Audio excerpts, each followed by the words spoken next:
Pessoal, boa tarde. Né? Em mais uma palestra do Teoremas e Teorias, nós temos a satisfação de receber aqui o professor José Francisco de Oliveira. O professor José Francisco é professor aqui do Departamento de Matemática da Universidade Federal do Piauí, desde 2013, e tem uma vasta experiência com equações diferenciais. Ele vai nos honrar com mais uma palestra aqui. Vai falar hoje sobre códigos secretos, realidade e equações diferenciais. Professor, obrigado. Obrigado, professor Joel. Bondade, falar que eu tenho vasta experiência em equações diferenciais, né? Modéstia à parte, a gente tem algumas contribuições. Obrigado pelas palavras, obrigado à comissão organizadora do projeto Teoremas e Teorias. Gostei muito de ser convidado. Foi um desafio para mim preparar uma palestra dentro do tom que exige o projeto, mas foi muito satisfatório também. Então, obrigado à comissão organizadora, ao professor Joel, ao professor Raí, ao professor Samuel, que não está aqui no momento, mas também faz parte da equipe organizadora e deu todo o suporte. E boa tarde a todos que estão acompanhando e a todos que vão acompanhar posteriormente no vídeo gravado do projeto. Então, eu escolhi falar de equações diferenciais pela afinidade com o tema e também o objetivo é tentar atrair interesse de futuros pesquisadores no tema, futuros interessados nessa temática. Né? Então, eu coloquei um título chamativo, né? Códigos secretos, realidade e equações diferenciais, porque o objetivo é trazer as equações diferenciais dentro de um contexto que não as equações diferenciais em si estão em foco, mas as suas aplicações, a sua contextualização, né, vista como um código mesmo. Não é para olhar a equação e entender, é para entender que é um código e que aquele código pode ser usado para diversas situações do nosso dia a dia. Então, o contexto da palestra vai ser nesse tom.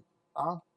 Então, eu comecei com algumas perguntas que geralmente acontece no nosso dia a dia, né? Situações cotidianas bem rotineiras, e a gente nem se dá conta do que tem matemática por trás e muito menos se dá conta que tem equações diferenciais envolvendo aquilo ali. Né? Então, eu coloquei a primeira situação, por exemplo, muitas pessoas têm, né, hoje em dia, uma tecnologia bem acessível, fone de ouvido com cancelamento de ruído. Né? Cancelamento de ruído. Então, o que acontece? Né? O que acontece? Por que ele cancela o ruído? Né?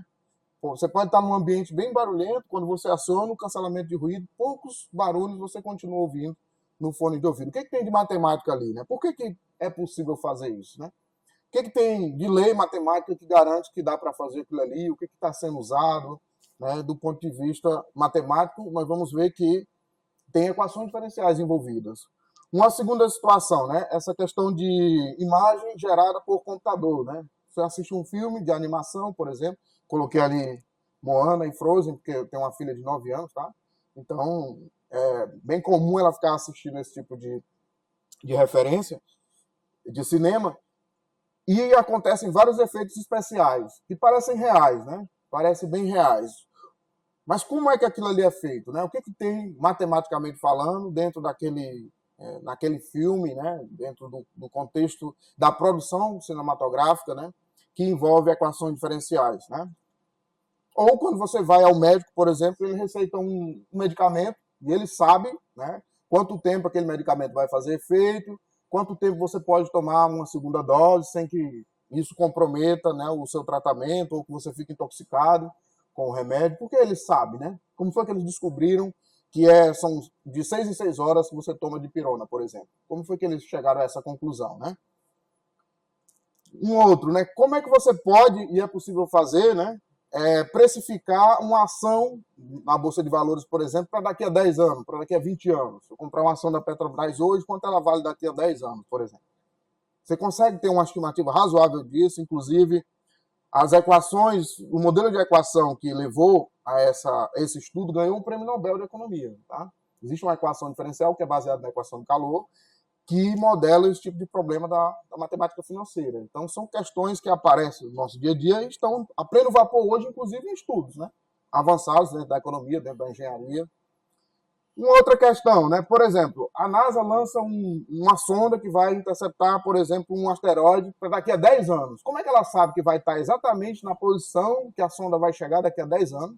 Se existem vários astros interagindo gravitacionalmente, tanto com a sonda quanto com o planeta Terra, que também está em movimento. Então, como ela sabe que exatamente daqui a 10 anos a sonda vai chegar naquele asteroide? Então, isso tem muito matemática também envolvida, né? Muita matemática e equações diferenciais. Então, estou tentando trazer aqui essas situações e depois eu vou explicar quais são as equações, o modelo de equações que são usados para elucidar esse tipo de questão, né?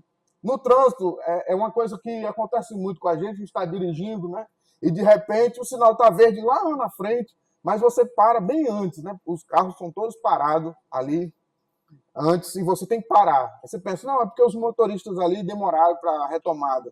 Mas, na verdade, a matemática explica, né?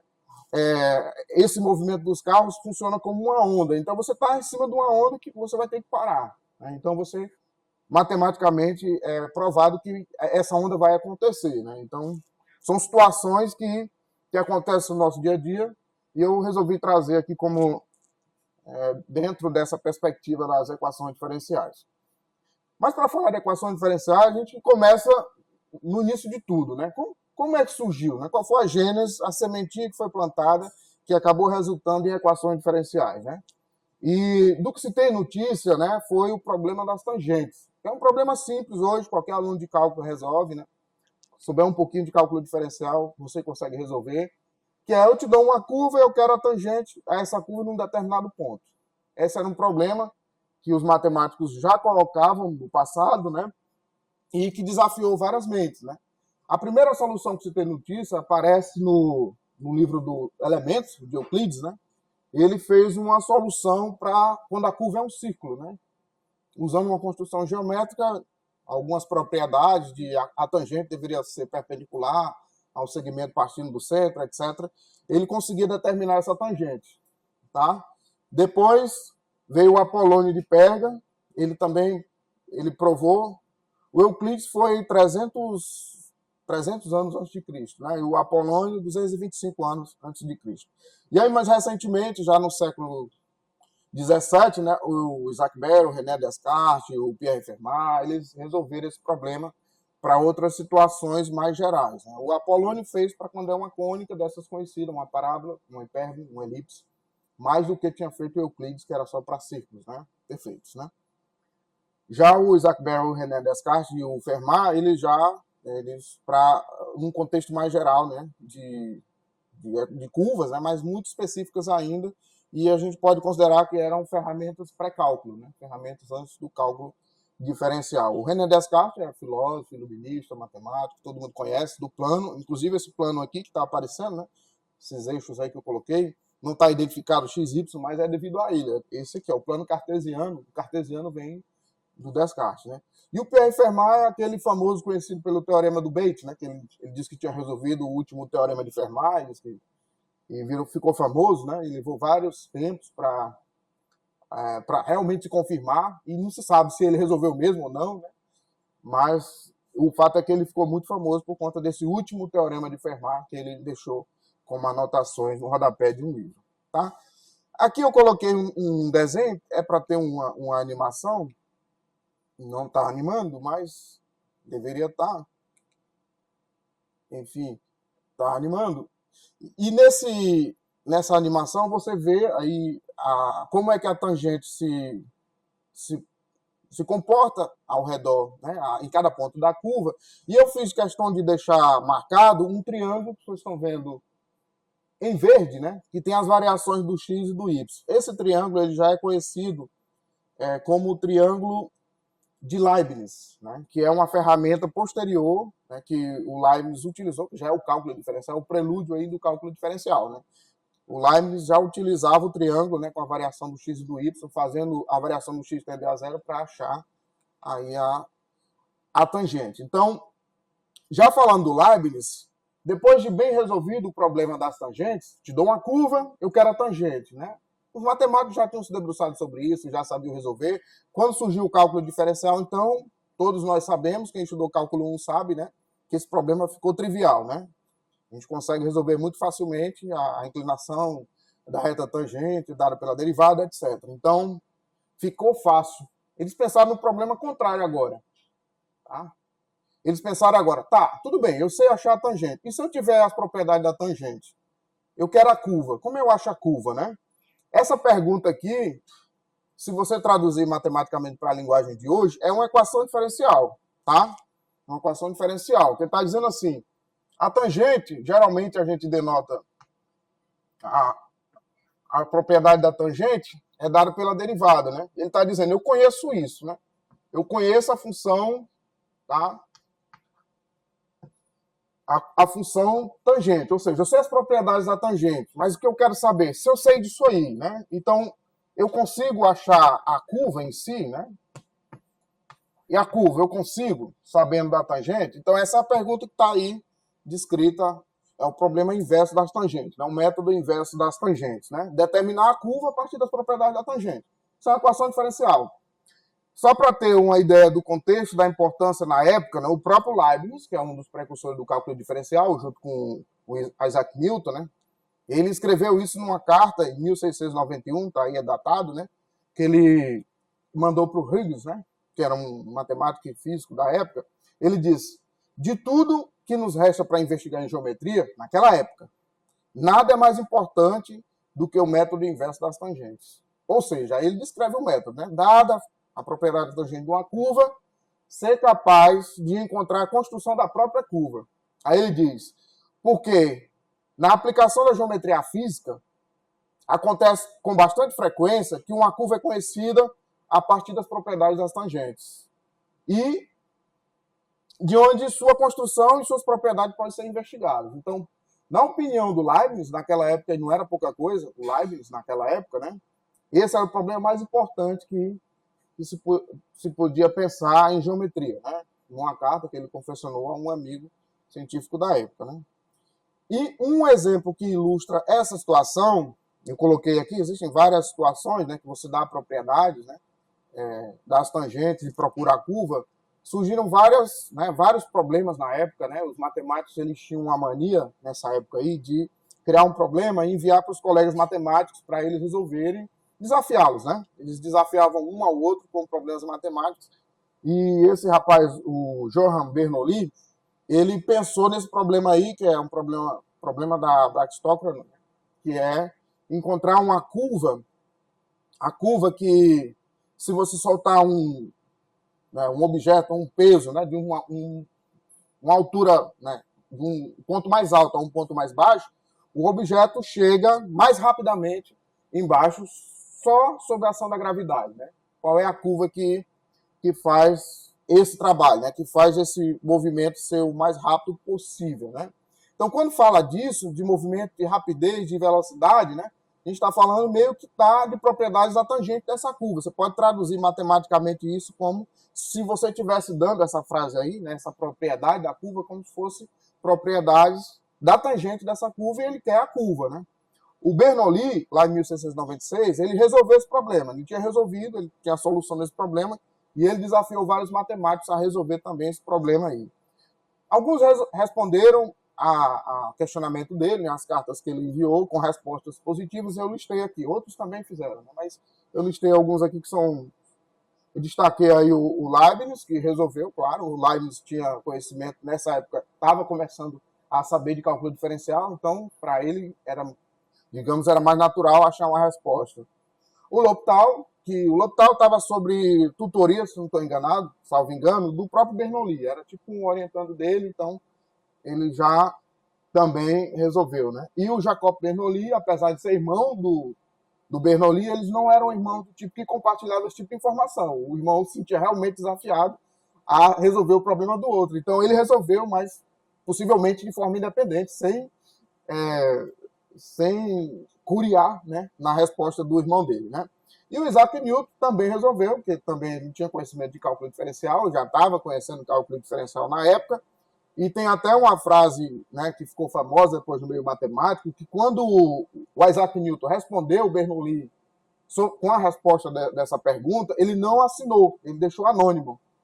Tá? Mas na hora que o Bernoulli viu a resposta, ele disse que era o Newton. E aí ele falou aquela frase que diz que conhece-se um leão pelas garras, né? Ficou famoso na matemática essa frase do Bernoulli, que foi na resposta da carta, na solução desse problema que ele fez que o Isaac Newton fez, né? Então ele viu, sabia que o Newton sabia aquele tipo de teoria, quando ele viu a resposta, ele falou, isso aqui foi o Newton, tenho certeza que foi ele, né? Mesmo sem... E aqui eu fiz uma brincadeira, né? Que a gente está na reta final do Campeonato Brasileiro, eu coloquei os 4 times aqui, representado ali no vermelho está o Flamengo, o verde é o Palmeiras, naturalmente, né? O azul ali é o Cruzeiro e o amarelinho é o Mirassol ali, tá? Então vamos ver qual é o time que vai chegar mais rápido ali na linha de chegada final. Intuitivamente, né? Para a época, né? Hoje a gente sabe a resposta, claro, algum desses aí vai ganhar, não deve ser o segmento de reta, mas a menor distância ali é um segmento de reta, né? Então se esperava que fosse segmento de reta, né? Mas a resposta, vamos lá, vamos ver quem chegou primeiro aí, né? Quem vai chegar primeiro, né? Claro que essa é uma ilustração, acho que deu empate aí no final, tá? Vai ser na última rodada, né? Vai ser na última rodada, viu, professor Mário? Isso aí vai estar empate. Ele vai ser na última rodada, não tem jeito, né? Mas a resposta correta é o vermelho, né? Matematicamente falando, é o cicloide, né? Nem é um arco de círculo e também nem é um segmento de reta, né? Está ali no intermediário, é para ser o vermelho que vai vencer, ao contrário do que vai acontecer no Campeonato Brasileiro, que o verde vai vencer, né? Tá, então, esse problema eu coloquei para ilustrar. Existem vários outros problemas semelhantes a esse, que foi considerado na época. Foi, digamos assim, o motor inicial, a propulsão inicial do surgimento das equações diferenciais do ponto de vista da sistematização. A partir desse momento aí, as equações diferenciais elas passaram a ter várias fases, né? Numa fase inicial eles queriam resolver, achar a solução, achar a fórmula explícita, depois foram para a formalização do rigor, e depois os estudos qualitativos que eu vou passar a descrever logo mais. Mas isso aqui foi o início mesmo, quando surgiram as equações diferenciais, foi nessa época aí, nesse problema inverso, do método inverso das tangentes, que o problema se estruturou, né? Que as equações se estruturaram de fato, né? Eu falei aí que tiveram várias fases, né? Destaquei a primeira fase, coloquei a do oba-oba, né? Oba-oba, agora todo mundo sabe cálculo, a gente sabe resolver, vamos achar as soluções das equações, vamos achar as fórmulas explícitas, quem é a solução, quero saber a solução. Então, os irmãos Bernoulli, o Leibniz, eles resolveram para várias classes de equações diferenciais, introduzindo técnicas de separação de variáveis. E hoje a gente aprende, qualquer curso de equação diferencial ordinária aprende essas técnicas aí. Separação de variáveis, né? Foi nessa época aí do oba-oba que eles queriam resolver as equações, achar a solução explícita e tudo. O Euler introduziu o fator integrante, né? Também, que é uma técnica conhecida, para resolver certos tipos de equações. O Clairaut começou a estudar situações mais específicas, né? De exceções, onde haviam singularidades tanto na solução quanto nos coeficientes. O D'Alembert, aí já é uma história à parte, né? O Jean-Leroux D'Alembert já fez uma coisa diferente, né? O D'Alembert, vou falar um pouquinho dele mais à frente, mas ele era motivado por representar a música através da matemática. Então ele criou uma equação das cordas vibrantes que foi o prelúdio da equação da onda, né? E na época ele resolveu a equação, encontrou uma fórmula explícita que a gente conhece hoje como fórmula de D'Alembert, tá? E ele foi nessa fase aí do oba-oba de resolver a equação diferencial ordinária que ele introduziu essa ferramenta aí. E aí no final já aí, o último que eu destaquei, o Lagrange, que introduziu a variação de parâmetros, né, para resolver certas classes também de equações diferenciais. Claro, mas no primeiro curso de equações diferenciais ordinárias, todo mundo entende que isso aí não resolve qualquer equação, né? Todo mundo sabe que tem equações que você pode tentar qualquer tipo de método e não vai, né, não vai funcionar para todos os casos, tá? Mas existe uma fase seguinte, que era o seguinte, tá, tem situações que eu não vou conseguir, que eu não tenho na resposta precisa de achar uma fórmula explícita, mas será que eu consigo pelo menos garantir que tem solução? E se tiver, ela é única? Tá, então foi a fase seguinte, né, que é a fase que eu chamei aí de fase do rigor, né? Eles foram atrás de saber, tá, eu preciso procurar a solução para essa equação, ela tem? Porque se não tiver, eu nem vou atrás, né? Mas tem mesmo? Quando é que tem mesmo? Aí eles foram atrás de saber quando é que tem, quando é única, como é que depende dos dados iniciais, que foi a fase seguinte aí do século XIX, que eu chamei a fase do rigor, né? Aí tem o Cauchy, né, que ele diz que se essa função aqui, ó, f for bem comportada, era para ter uma f ali, né? Mas se essa f aqui for bem comportada, tá?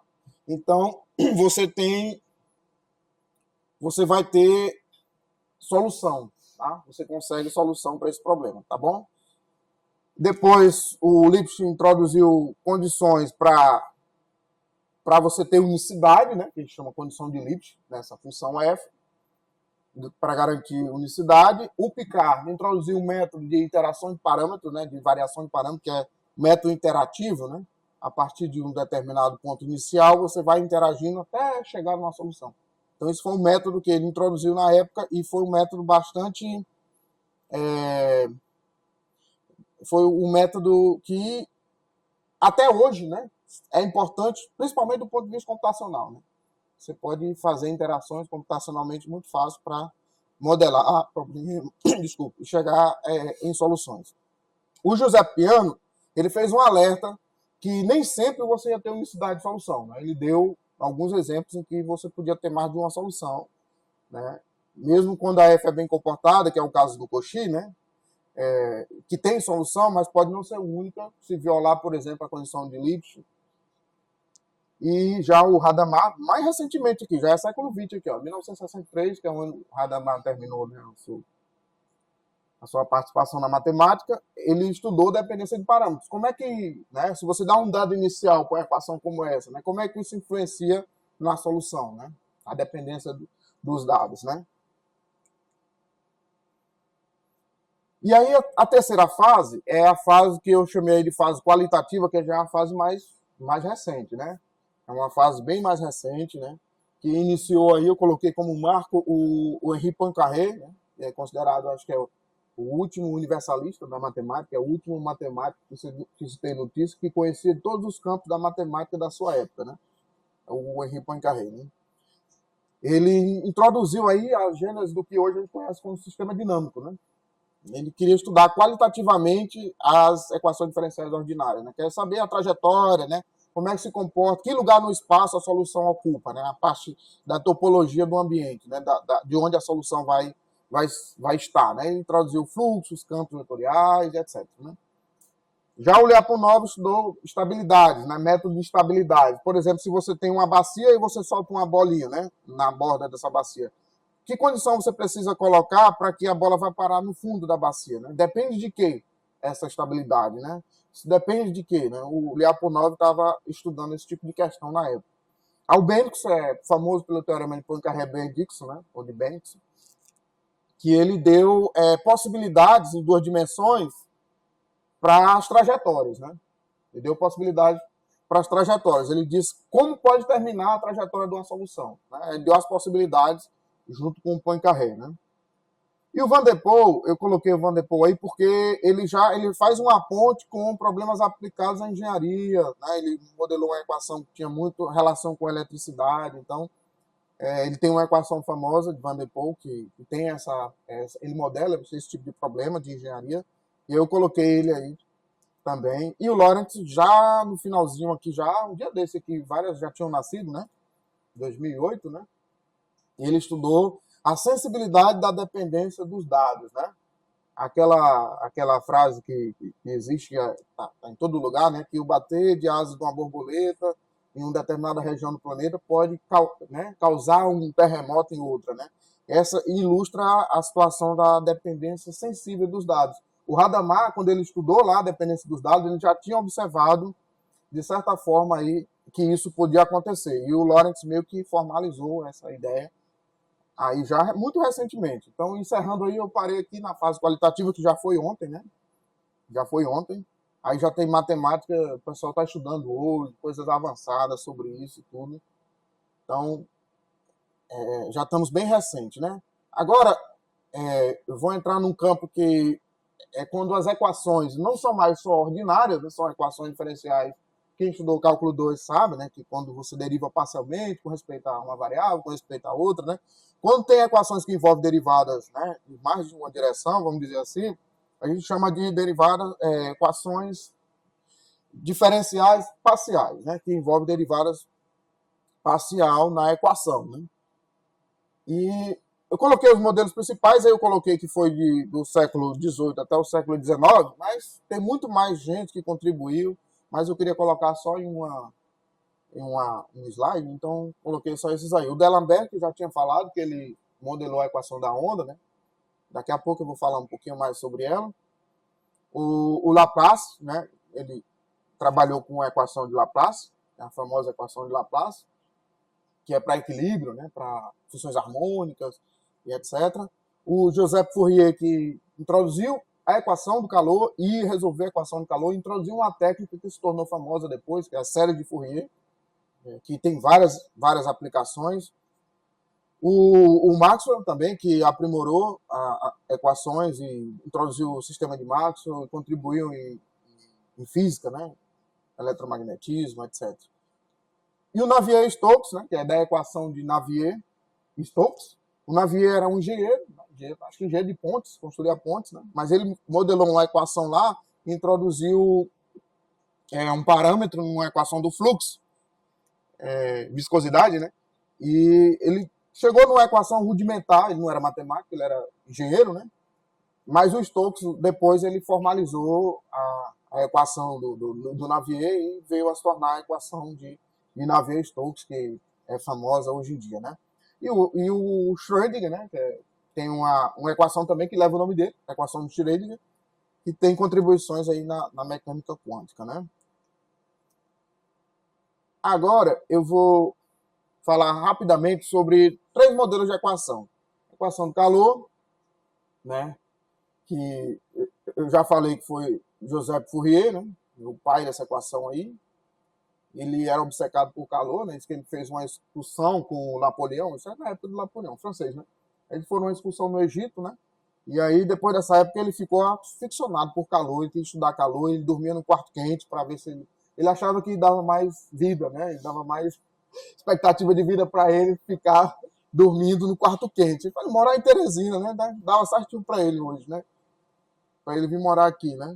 Então a gente, né? Segundo a teoria aí do Fourier, a gente está bem, né? Expectativa de vida, né? Ele publicou a obra dele principal, né? Que é a teoria analítica do calor, e foi aí que ele introduziu a equação do calor mesmo, né? Formalizou, introduziu e resolveu usando séries de Fourier, né? E teve uma polêmica aí, porque na época ele disse que... Tá errado aí a polêmica, né? Ele disse que dava para representar funções, mesmo se tivesse bicos, né, através de somas de senos e cossenos, que são as séries de Fourier, né?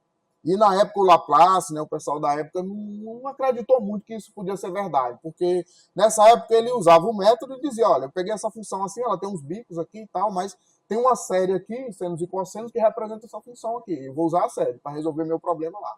Aí ele admitia isso, né? E os matemáticos da época não aceitavam muito que isso fosse verdade. Depois formalizou tudo, realmente ele tinha razão, dava para fazer isso mesmo. Mas na época deu uma polêmicazinha a respeito disso, né?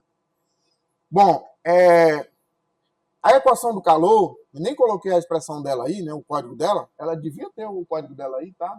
Mas não coloquei aí. Ela envolve a velocidade na mudança de temperatura, né? Velocidade na mudança de temperatura, a difusão térmica, né? Constante de difusão, e a diferença entre a temperatura num ponto e a média dos pontos ao redor desse ponto, né? Então, se a gente colocar aqui matematicamente a equação do calor, a velocidade na mudança da temperatura a gente pode dizer que é uma derivada temporal, tá? Tem uma difusão térmica, eu vou chamar aqui de uma constantezinha, e essa média a gente representa pelo Laplaciano, tá? O Laplaciano da função. Esse Laplaciano é o traço da matriz hessiana, tá? Ou a soma das derivadas de ordem 2 e de índices iguais, né? Pensando lá no cálculo, tá bom?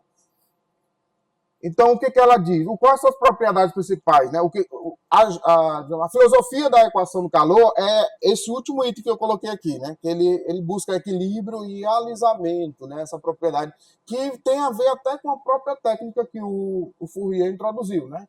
Ele pega funções que têm bicos e suaviza, né, aproximadamente por senos e cossenos, são funções bem regulares, né? Então, essa propriedade da técnica de resolver a equação também tem a ver com as próprias propriedades da equação em si, tá bom? Então, ele, né, o Fourier introduziu a técnica certa, né? A técnica que realmente tinha a ver com as propriedades da própria equação.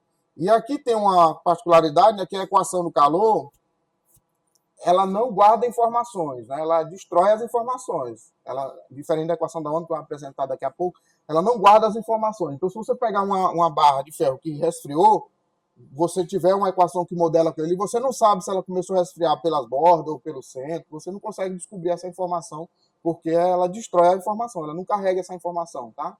Ela destrói. Então, essa é uma diferença, né, dessa equação para a equação da onda que eu vou tratar daqui a pouco. E aqui eu coloquei situações do dia a dia, tá? Que dá para usar essa equação. Onde ela aparece, né, no nosso dia a dia. Então, aplicações práticas. Nas finanças, essa equação de Black-Scholes aí que eu falei, que ganhou o Nobel de Economia, né, que é para você precificar ações de uma determinada empresa no futuro. Filtro do Instagram, quando você está usando, né? Está usando aplicações de série Fourier, dissipação térmica em processadores de computadores, por exemplo, 4G, 3G, MP3, tudo isso é feito o processamento através de séries de Fourier, né? Que é a técnica que o Fourier introduziu lá. E na biologia, eu falei, né, que tem essas questões de você tomar o medicamento, né? Como é que ele se dissipa no organismo? Como é que ele fica no organismo, né? Então, você pode fazer isso usando essa equação, a equação do calor. Né? Já a equação da onda, que eu já falei que o D'Alembert, ele gostava, né, ele queria representar a música através da matemática, então ele introduziu uma equação para cordas, né, vibrantes, né? E depois o Maxwell, que eu falei antes também, né, ele conectou isso, né, com eletricidade, magnetismo, entendeu propriedades da luz e tornou bastante famosa essa equação a partir desse momento, né? Então essa que é a equação da onda. Aqui a equação da onda eu vou ter que, né? Aqui a equação da onda já tem duas, né, Ailton? Duas. E a gente tem novamente, essas são duas derivadas, né? Então ele fala a aceleração, né? Eu vou botar aqui a velocidade, né?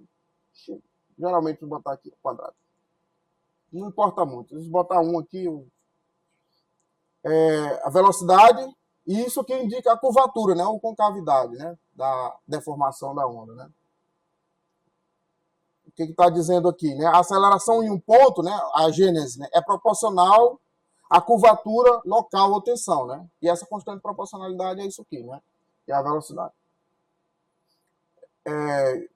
Essa equação, ela é a equação do transporte de energia, né? Ela preserva a informação, como eu tinha falado antes, né? Ela é usada muito em telecomunicações por conta dessa propriedade. E tem o princípio da superposição, né? Que é um princípio matemático que a gente traduz como linearidade, certa propriedade de linearidade. Se você combinar soluções, ainda vai ser solução. E é esse princípio que é importante na hora do cancelamento de ruído. Tá? Se você pegar uma solução da equação e somar com uma oposta dela, vai dar nula, né? E você vai conseguir anular o ruído. Então, você só consegue fazer isso porque o som se propaga segundo esse tipo de equação aí, tá? Essa que garante. Aí coloquei as aplicações práticas, né?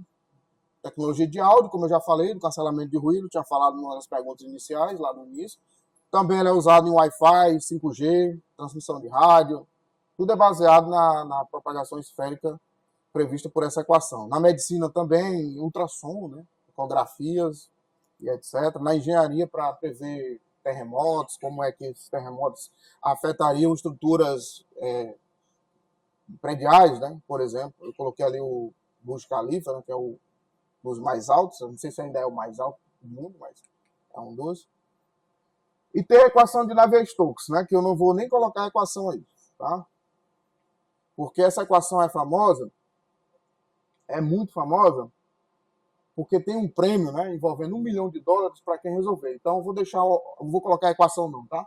Vou deixar o miss, porque com $1 milhão dá para ir atrás dessa equação, né? Valendo $1 milhão, eu ia atrás, né? Então, basicamente, o que ela diz é que é uma equação de fluidos, né, que modela fluidos. Você pegar um campo de velocidade de fluidos, a aceleração desse fluido depende de 3 componentes. A pressão, a viscosidade, né, e forças externas, por exemplo, a gravidade, né? E ela tem um termo de convecção que indica a turbulência, né? Ela consegue modelar o caos organizado, né? Quando você está no fluxo, por exemplo, de ar, né, que ela modela, tem situações em que o ar fica caótico, né? Por exemplo, na turbina de um avião, mas tem um termo de convecção nessa equação que modela esse tipo de situação, tá? Ela inclui esse tipo de situação. É usado na meteorologia, no cinema, né? No CGI, que eu falei, que é o geração de imagem por computadores. Na Fórmula 1, já coloquei até um carrinho ali, né? Já com fluxo de ar atravessando, como é que o fluxo, né? Que coloca downforce, né? Que segura o carro no chão. Na medicina também, porque hemodinâmica, né? Ela modela o fluxo sanguíneo. Como é que o sangue viaja pelo corpo, né? Então você pode usar para fazer stents, né? Ou válvulas cardíacas, né? Com mais eficiência através dessa equação, né? E na aeronáutica não preciso nem dizer, né? Fórmula 1 e aeronáutica, né? Para a sustentação do avião em si, é muito importante você saber como é o fluxo, né? De ar, né? Meteorologia, a atmosfera é um fluxo, né? Então, se você quer prever... E aqui eu coloquei, né? Tá aqui, eu peguei lá do site do Instituto Play, né? Valendo $1 milhão para quem resolver a equação, tá?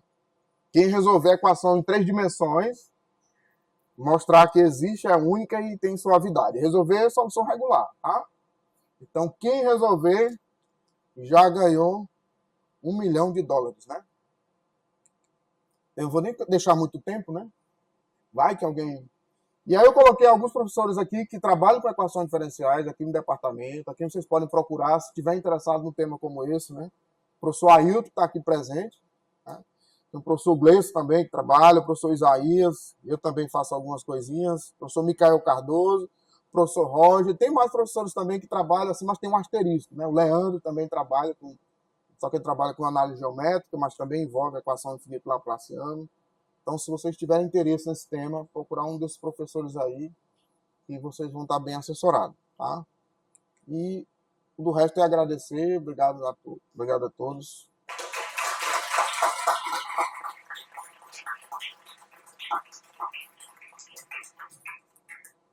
E fechou-se a cortina, né?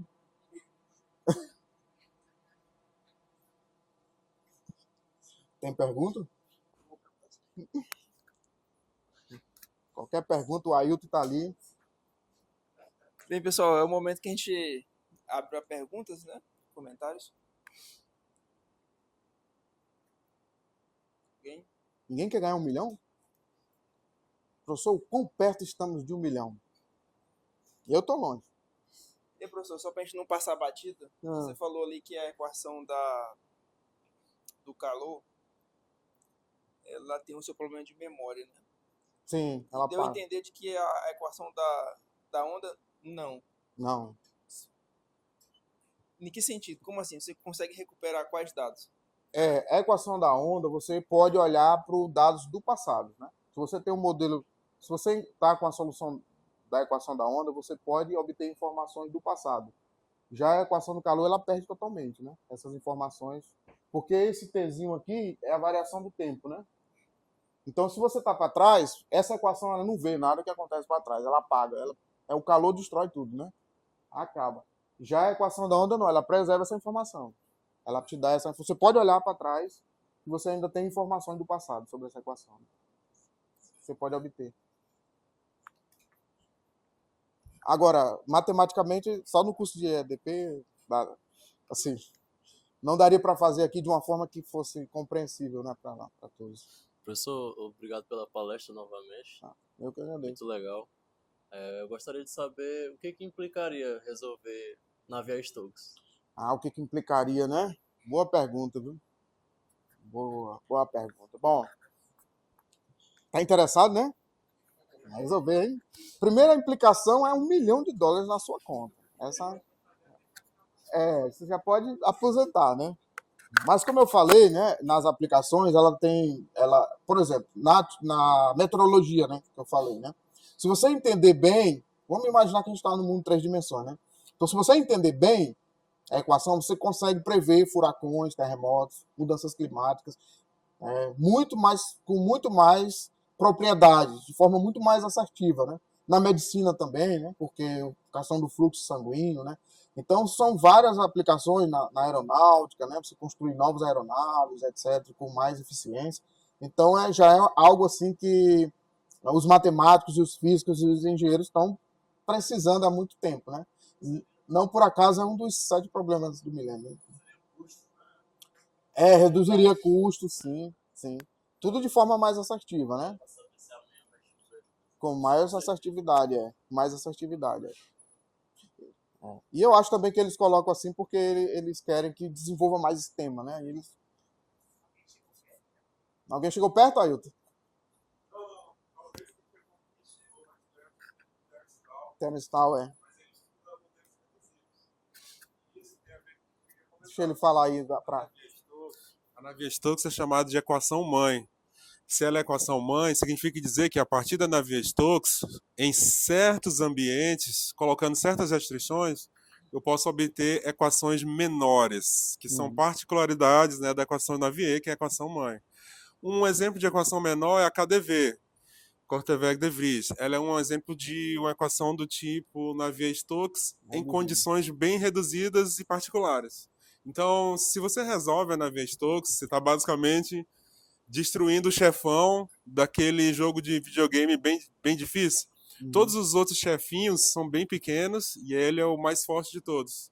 Então, basicamente, você está dizendo que você vai destruir todas as equações menores, que também são altamente não triviais. Então, é mais ou menos aí. Aí o Terry Tal, né?